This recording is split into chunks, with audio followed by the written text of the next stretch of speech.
started on the Doogie Howser Spectacular, Stephen Bochco sat me down at lunch, took me and my parents to lunch, and talked to me as he always did, like a human person, co-worker, not like a child. How old were you at this point? I was 15. Okay.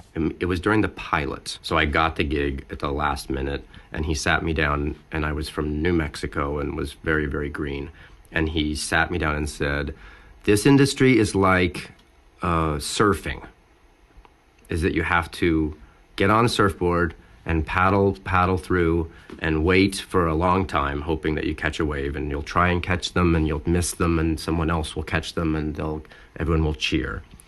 And eventually you'll catch a wave and you'll ride it and it'll be fantastic and you'll be really great and you'll get all the way to the end, and then the wave will inevitably crash and you'll have to turn around and you'll have to paddle back out and you'll have to get hit by waves as you get back out there. And then once you get out there, you're gonna have to sit around there for a long time waiting for another wave to come along. But the way that surfing works is that there are always sets of waves that will always come through, and that the goal is to be patient enough to value that metaphor. Right. And I did. So I think while I was worried that I may never work again, I managed to continue to work again. So I thought, well, I'm not getting gigs in LA.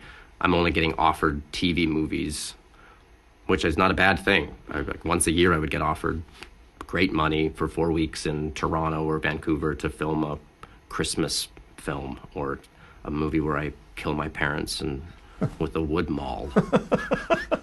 And I'd go and I'd meet the real one kid. in my research. No, it's good.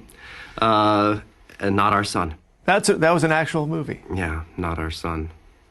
Johnny Galecki and I. Really? I think that was the one, Not Our Son. That could have been the one where I was a serial arsonist. Well, at least you have range. Empires. But I always did kind of have that Bochco conversation in the back of my head, because I desired longevity more than I desired fame.